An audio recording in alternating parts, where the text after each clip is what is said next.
Assalamualaikum warahmatullahi wabarakatuh. Yang terhormat Bapak Kepala SMP Negeri 121 Jakarta, Bapak Ikhwan Ibrahim SPD MSI, yang terhormat Bapak dan Ibu guru, serta anak-anakku yang Ibu sayangi, Ibu cintai.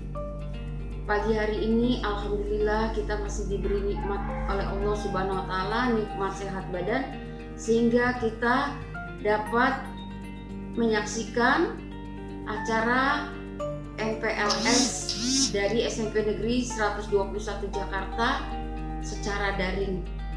Baiklah anak-anakku, pada kesempatan ini Ibu akan menyampaikan materi MPLS, yaitu tentang cara belajar.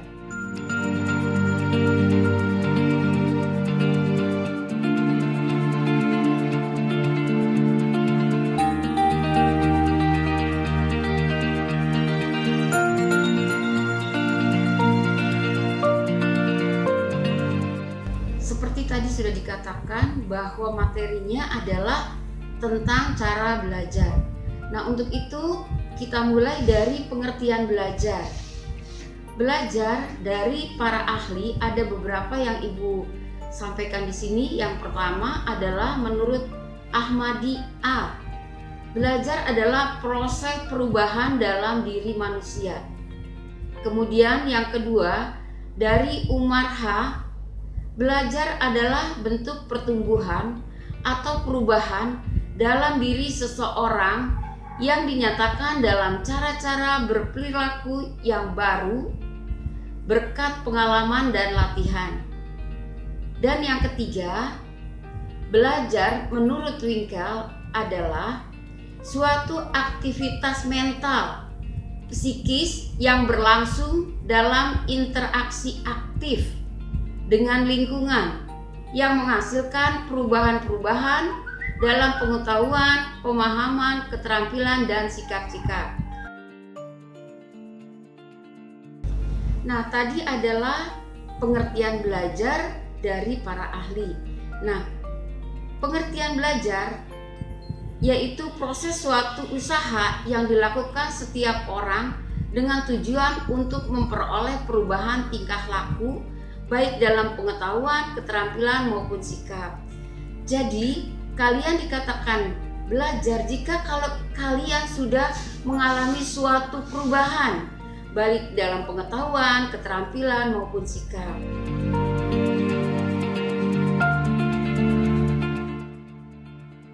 Baiklah anak-anakku, tadi kita sudah membahas tentang pengertian belajar. Nah, kita lanjut dengan yang berikutnya, yaitu persiapan belajar. Untuk persiapan belajar, yang pertama berdoa sebelum belajar.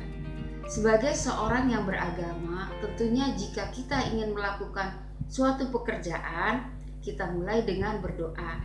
Nah, begitu juga untuk belajar, agar dimudahkan dalam menerima pelajaran. Yang kedua, kesehatan. Jika badan kita sakit, tentunya kita tidak bisa belajar karena kita tidak konsentrasi. Untuk itu, jika badan kita kurang sehat, sebaiknya istirahat. Karena kesehatan membantu kita dalam untuk berkonsentrasi dalam belajar. Yang ketiga, yaitu tempat untuk belajar. Nah, untuk tempat belajar, buatlah senyaman mungkin. Artinya, tempat belajar bukan harus mewah, bukan harus bagus, yang penting nyaman buat kalian. Yang keempat, suasana belajar. Suasana belajar tiap orang berbeda. Ada anak yang jika dengan musik, maka anak tersebut cepat menerima pelajaran. Tapi ada juga anak yang belajar harus suasana sepi, tenang.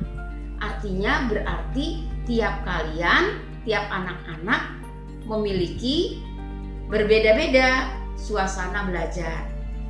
Yang kelima, yaitu alangkah baiknya kita sebelum belajar persiapkanlah alat-alat yang akan kita gunakan. Ini akan membantu kita, membantu kalian dalam proses belajar.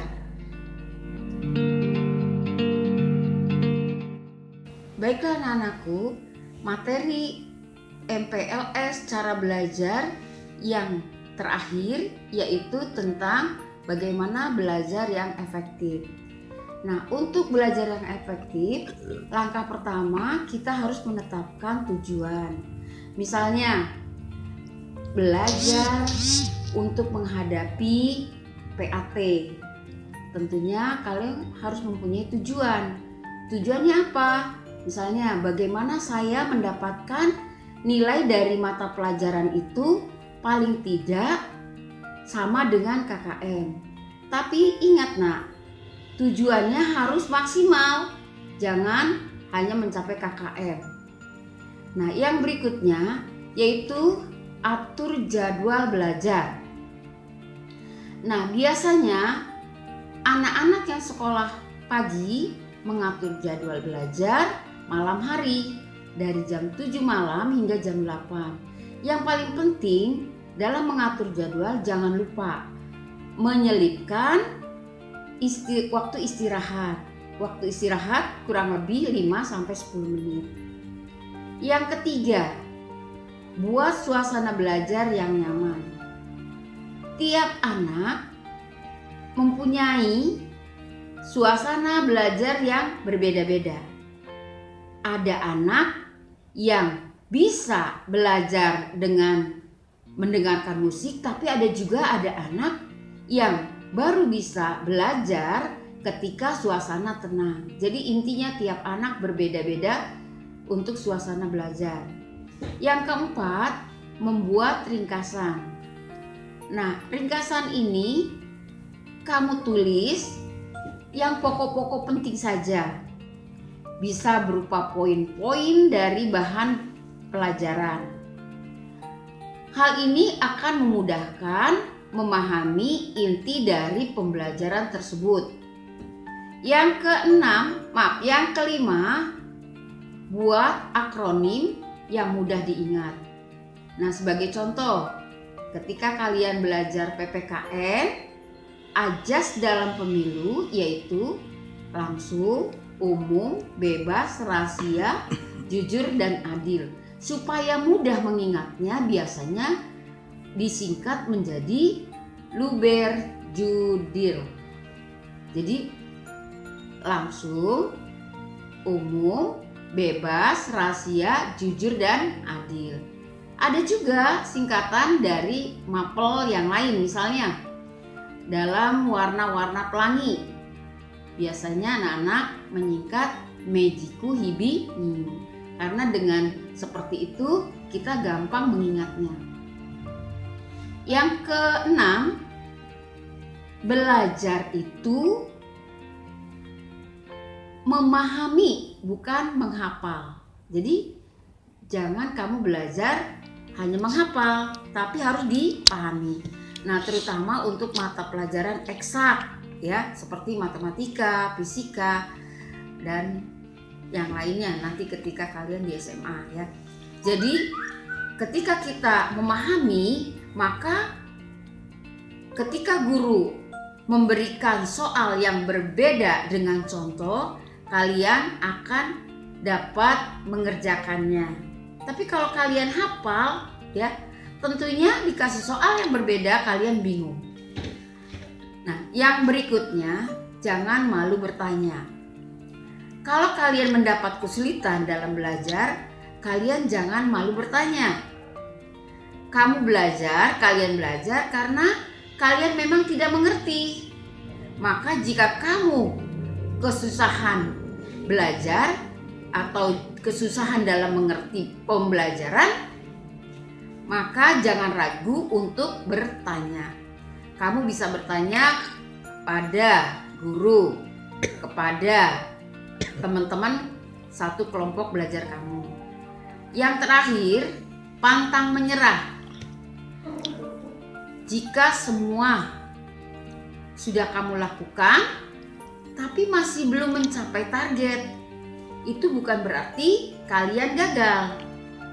Ingat ya nak, bahwa kamu tidak akan pernah bisa jika tidak membuat kesalahan. Tetap percaya diri dan berusaha. Tetap tenang dan pantang menyerah. Itulah pembelajaran yang efektif. Mudah-mudahan kedepannya kamu masuk ke 121, bergabung dengan 121, kamu menjadi anak yang cerdas, berwawasan, dan sukses selalu. Amin, amin ya robbal alamin. Assalamualaikum.